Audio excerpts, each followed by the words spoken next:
요한계시록 13장 1절에서 10절 말씀. 내가 보니 바다에서 한 짐승이 나오는데 뿔이 10이요 머리가 7이라. 그 뿔에는 10 왕관이 있고 그 머리들에는 신성모독하는 이름들이 있더라.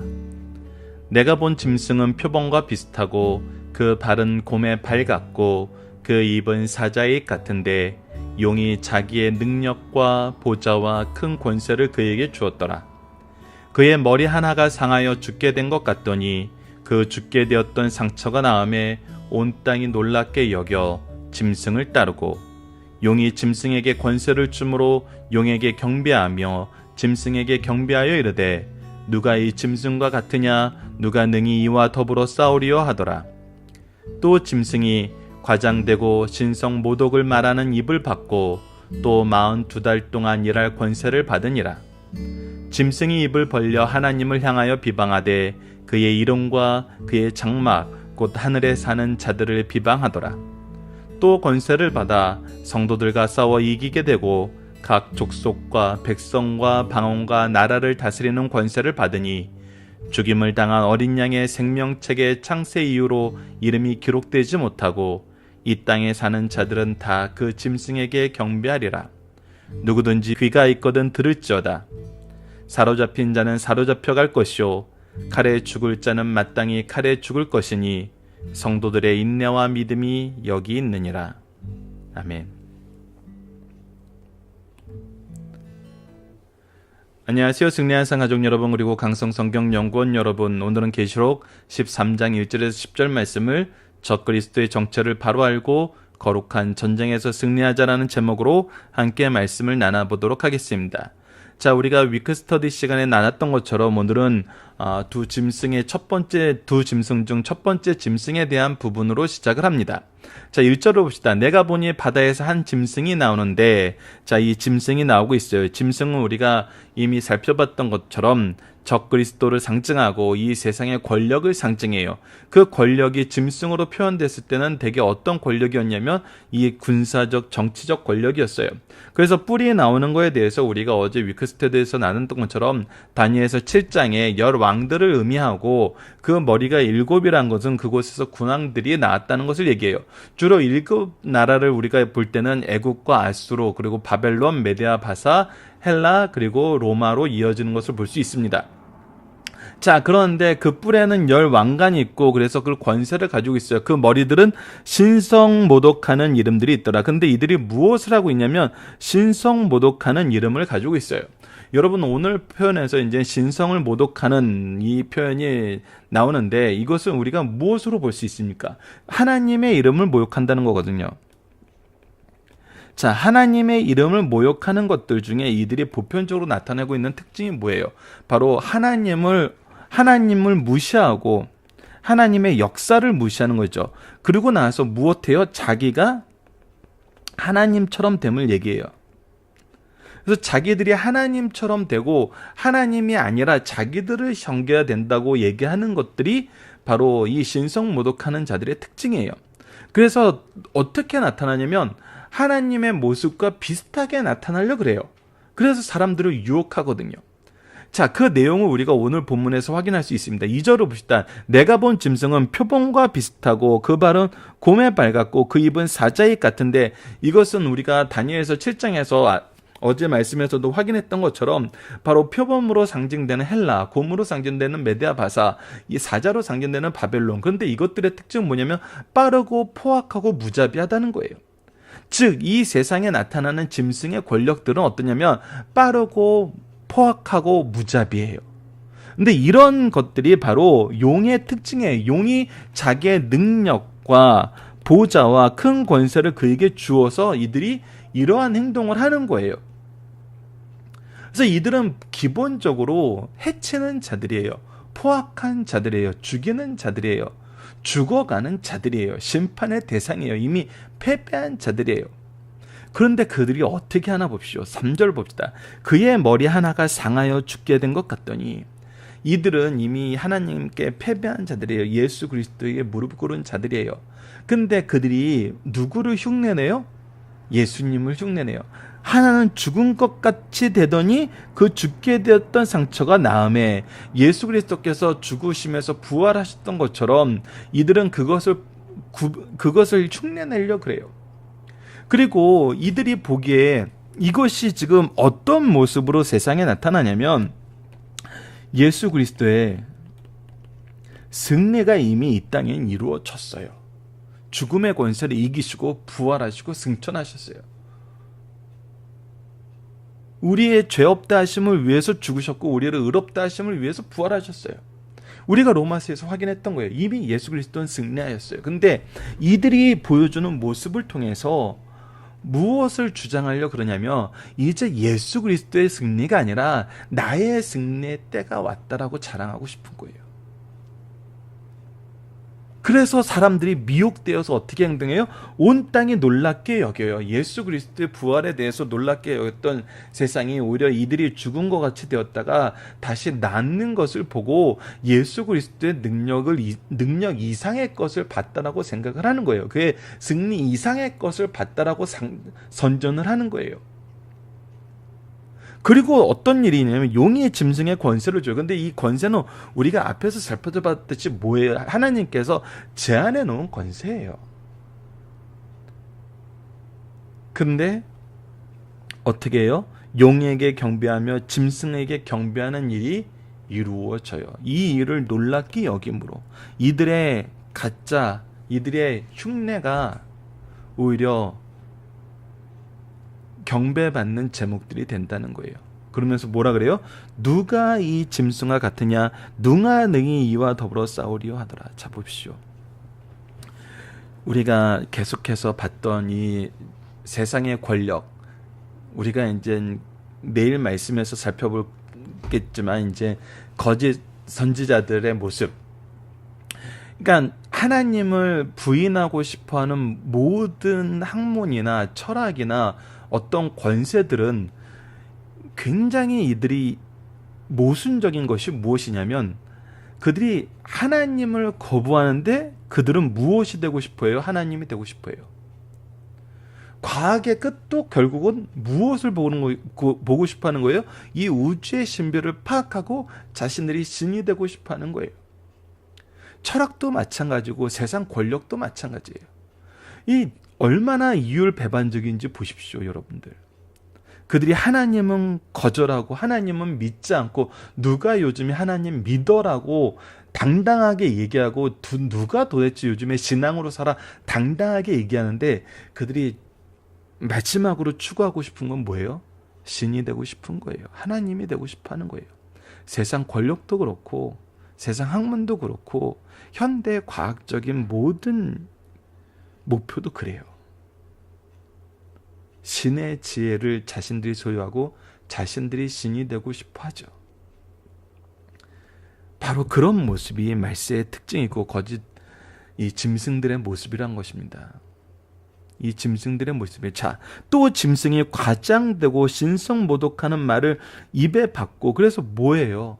계속적으로 하나님을 모욕하고 자신을 성기라 그래요. 자신을 42달 동안 일할 권세를 받았어요. 그래서 짐승이 입을 벌려 하나님을 향하여 비방하되 하나님을 비방해요. 그의 이름과 그의 장막 곧 하늘에 사는 자들을 비방하더라.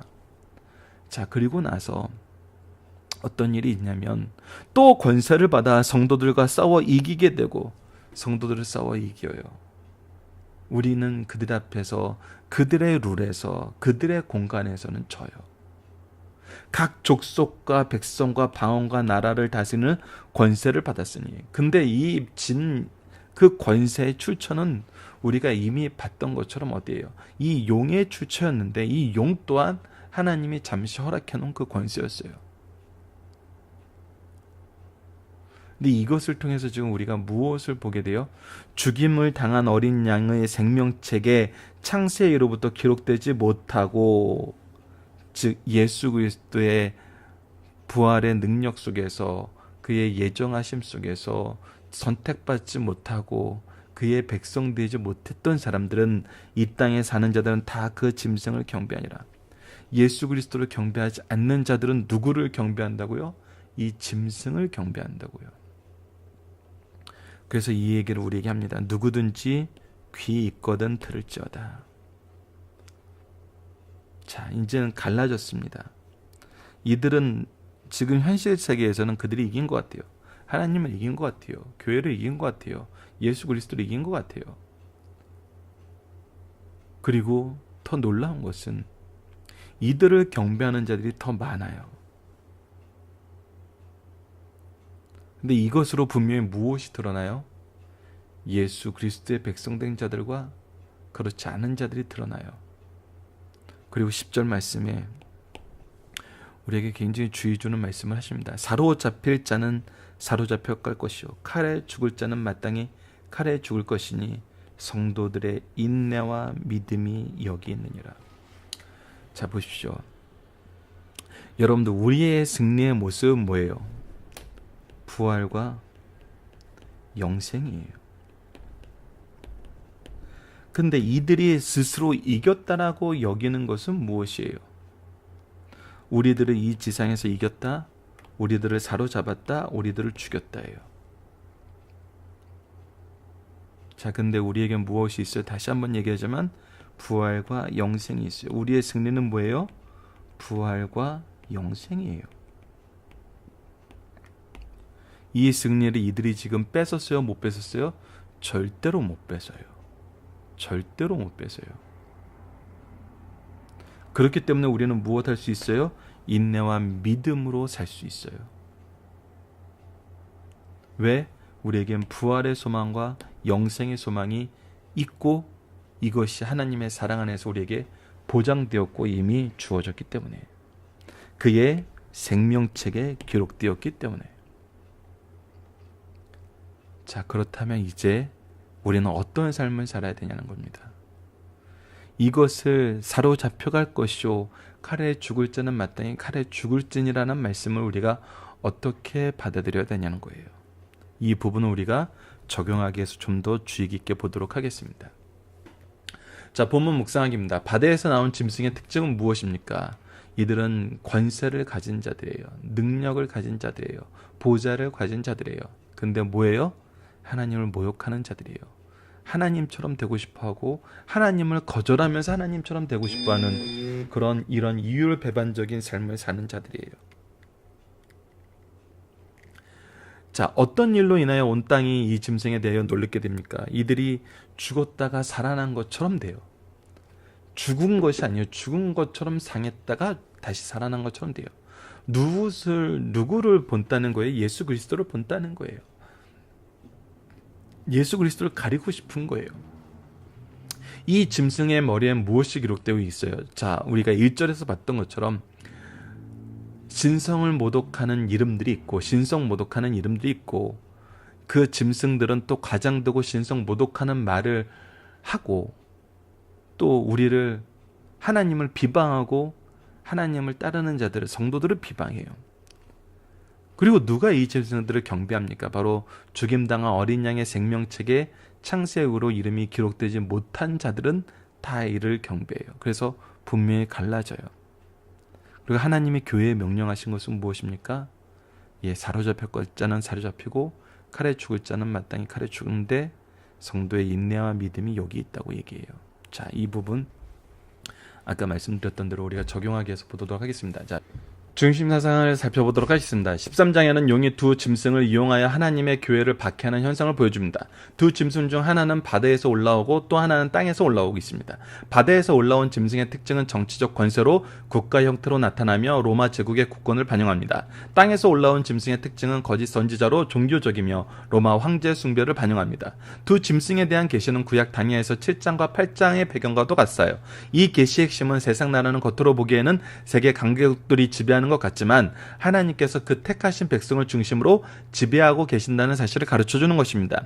왜 다니엘서와 요한계시록에서 이것들을 짐승으로 표현하였습니까? 이들은 모두 이성 없는 짐승과 같이 폭력으로 하나님의 백성을 지배하고 희생시켰기 때문입니다. 보편적으로는 국권이 강해지면 그 황제를 신격화합니다. 이때 심하게 박해받는 기관이 바로 교회예요. 그 이유는 정치 권력을 얻고 하나님의 자리에 권력자를 앉혀놓고 종교 의식을 강요하기 때문입니다. 하지만 하나님의 백성은 이에 불응하거나 반대하였어요. 그래서 이들은 하나님의 백성을 가차없이 처형하였습니다. 이때마다 적지 않은 선교들이 순교했기에 기독교 교회의 역사는 먹이 아니라 순교자의 피로 썼다는 표현을 하게 되는 것입니다. 자, 첫 번째 중심 사상입니다. 바다에서 출현한 짐승은 적그리스도적 정권을 의미합니다. 사탄은 언제나 세상 권세를 앞세워 기독교를 핍박합니다. 이때 통치자를 신으로 국시를 우상화로 합니다. 이를 국교 정책이라고 합니다. 이때 사탄은 성도가 예수께 회개의 권세, 성령의 권세, 예언의 권세, 기도의 권세를 받은 것에 대항하여 권력자들에게 능력의 권세, 하나님과 성도를 회방하는 권세를 줍니다. 악한 자들이 권세에 오르면 이러한 권세를 받아 행사하게 됩니다. 이런 사실을 우리에게 확인시켜주고 있습니다. 두 번째, 세상 정권, 사람은 진리보다 비진리를 더 선호합니다. 짐승들의 정책은 비인격적이고 비신앙적인 것들입니다. 이에 반드시 열광하는 것이 역사적 사실이며 이러한 것들이 나타날 때마다 온 땅이 그들을 따릅니다. 이 짐승을 따르는 자들은 예수께서 죽었다 살아나신 사실을 믿으려 들지 않으며 저 짐승이 죽은 것 같다가 상처가 나을 때 그 짐승을 따르고 경배하고 높이고 찬양해요. 이것이 너무 어리석은 거잖아요. 이미 죽으심과 부활의 능력을 보여줬는데 이거는 믿지 않으면서 이것을 흉내내는 것을 믿으려고 그래요. 세상 사람들은 참 진리보다 비진리를 더 따르고 선호한다는 사실을 다시 한번 우리에게 확인시켜줍니다. 마지막 세 번째입니다. 적그리스도의 정권과 그 추종자들에게 표범 같은 침략성과 공격성, 공 같은 정복성, 사자와 같은 잔인성이 나타난다는 거예요. 이러한 것을 나타낸다 할지라도 가장 연약해 보이는 여성 같은 교회를 진멸할 수 없어요. 그뿐 아니라 교회와 성도들에게는 반드시 승리가 보장되어 있습니다. 그 이유는 주께서 우리 죄를 사하여 주셨을 뿐 아니라 대신 싸워 주시기 때문이에요. 이렇게 승리를 보장받은 성도들은 어떤 일이 있더라도 확신 있고 용기 있게 싸워 승리하게 된다는 사실을 가르쳐 줍니다. 자, 살펴보기 정단 여러분들 카페를 통해서 확인해 주시고요. 자, 우리가 아까 이 마지막 절 말씀에 성도의 믿음이 어디에 있는지를 우리가 보는 이 말씀, 우리가 다시 한번 구약과 신약의 성경들을 찾아가면서 이것이 어떤 의미인지를 우리가 한번 살펴보도록 하겠습니다. 자, 우리에게 있는 믿음과 인내가 무엇인지 하나씩 보도록 하겠습니다. 이 말씀은 예레미야 15장 2절 말씀을 인용한 겁니다. 그들이 만일 내게 말하기를 우리가 어디로 나아가리요 하거든 너는 그들에게 이르기를 여호와께서 이와 같이 말씀하시니라 죽을 자는 죽음으로 나아가고 칼을 받을 자는 칼로 나아가고 기근을 당할 자는 기근으로 나아가고 포로될 자는 포로됨으로 나아갈지니라 하셨다라 이렇게 얘기하고 있습니다. 자, 이것은 우리가 이 세상의 공격에 대해서 어떠한 자세를 가져야 되는지를 가르쳐줍니다. 마태복음 26장 51절에 54절 예수님께서 잡혀 돌아가시던 그 밤에 이렇게 얘기하셨죠. 예수와 함께 있던 자 중 하나가 손을 펴 칼을 빼어 대제사장의 종을 쳐 그 귀를 떨어뜨리니라. 이에 예수께서 이르시되 내 칼을 도로 칼집에 꽂으라. 칼을 가지는 자는 다 칼로 망하리니라.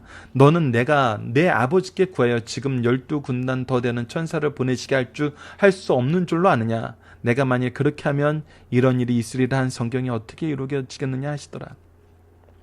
우리의 고난도 우리가 어제 위크스터디에서 봤던 것처럼 우리가 이번 주 말씀 카드에서 나눴던 사도행전 4장의 말씀처럼 우리의 고난은 이미 예언된 거예요. 예고된 거예요. 근데 이것이 어떤 고난이에요? 하나님께서 정해진 기간, 정해진 범위 안에서만 일어나는 거예요. 그 안에서 하나님은 무엇을 이루세요? 하나님의 구원의 역사를 이루세요. 구속의 역사를 이루세요. 우리를 통해서 이 구속의 역사가 선포되기를 원하세요.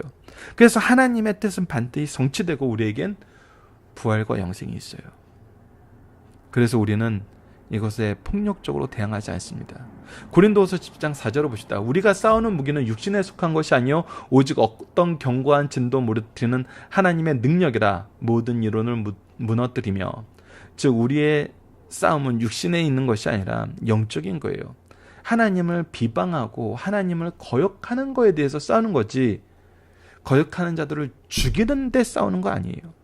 하나님을 비방하는 이 거짓된 사상과 싸우는 거예요. 영적인 전쟁이에요. 그래서 베드로전서 2장 19절에서 24절은 부당하게 고난을 받아도 하나님을 생각하며 슬픔으로 참으면 이는 아름다우나 죄가 있어 매를 맞고 참으면 무슨 칭찬이 있으리요. 우리가 이 시대에 가장 구별하지 못하는 것이 바로 이 부분이죠. 우리가 죄 때문에 맞으면서도 이것이 하나님을 모독하고 하나님을 공격하는 것으로 착각하고 우리가 핍박받고 있다고 생각하는 거예요. 근데 그것은 잘못된 거예요. 그건 부당한 게 아니에요.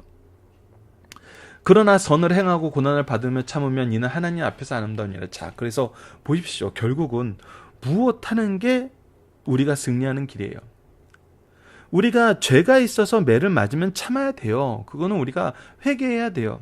근데 선을 행해도 우리는 뭐 해야 돼요? 참아야 돼요. 그것이 무엇하기 때문에? 하나님 앞에서 아름답기 때문에. 맞서 싸우는 것이 아니에요. 하나님이 오르시고 하나님이 능력이 있으시고 하나님에게 생명이 있고 구원이 있고 부활이 있고 영광이 있다는 것은 하나님이 증명하세요. 우리의 고난을 통해서도.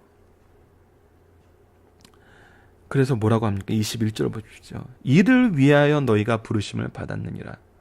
그리스도도 너희를 위하여 고난을 받으사 너희에게 본을 끼쳐 그 자체를 따라오게 하셨느니라. 그래서 우리가 따라가야 되는 건 바로 예수 그리스도의 고난의 자체예요. 죄 없지만 모든 비난과 모든 공격을 다 받으시고 오직 무엇을 향해 가셨어요? 하나님의 구속의 역사를 위해 가셨어요. 그는 죄를 범하지 아니하시고 그 입에 거짓도 없으시며 욕을 당하시되 맞대어 욕하지 아니하시고 고난을 당하시되 위협하지 아니하시고 오직 공의로 심판하는 이에게 부탁하시며 뭐 하셨어요? 공의로 심판하시는 이에게 부탁하셨어요. 층이 나무에 달려 그 몸으로 우리 죄를 담당하셨으니 그래서 대속의 길을 가셨어요. 이는 우리로 죄에 대하여 죽고 의에 대하여 살게 하려 하십니다. 자, 이것이 우리에게 중요한 거예요. 우리는 죄에 대해서 죽었고 의에 대해서 사는 사람들이에요. 우리가 죄의 길을 갈 필요가 없어요. 그가 채찍에 맞음으로 너희는 나음을 얻었느니라. 우리가 나음을 얻었고 누군가를 낫게 하는 것은 참고 하나님을 의지하고 예수 그리스도의 뜻을 따르는 삶이에요. 그것을 우리에게 보여준 사람이 누구였어요? 바로 모세였어요. 그래서 모세에 대해서 성경의 표현이 뭐예요? 이는 온유함이 지면 모든 사람보다 더하더라. 내 종 모세는 그렇지 아니하니 그는 내 온 집에 충성함이라. 온유와 충성이었어요. 누구에 대해서? 하나님에 대해서. 그래서 그가 백성들이 무도하게 들고 일어났을 때 어떻게 했어요? 하나님 앞에 엎드렸어요. 그 자리에서 엎드렸어요. 백성들 앞에 하나님 앞에 엎드렸어요. 우리가 민수기 말씀을 통해서 이 내용을 확인할 수 있습니다. 그래서 환난과 핍박 때에 우리가 가져야 되는 인내와 믿음은 무엇입니까? 말 그대로 참는 것이고 하나님 앞에 충성하는 거예요. 그리스도의 뜻을 따르는 거예요. 그리스도의 구원을 전하는 것이 이것보다 더 효과적인 게 없다는 거예요. 하나님의 승리를 전하는 방식이 이것보다 더 좋은 방법이 없다는 거예요. 왜? 이것이 하나님의 방법이고 이것이 그리스도의 방법이기 때문에. 이것이 우리의 길입니다. 자, 적그리스도의 공격과 성도의 승리를 통해서 우리가 누릴 찬양의 제목은 무엇입니까? 우리가 인내하고 소망 가운데 산다는 거예요. 때로는 환난이 우리에게 있다는 거, 우리가 그것을 견디고 있다는 것 자체가 우리 찬양의 제목이 될 수 있다는 것입니다.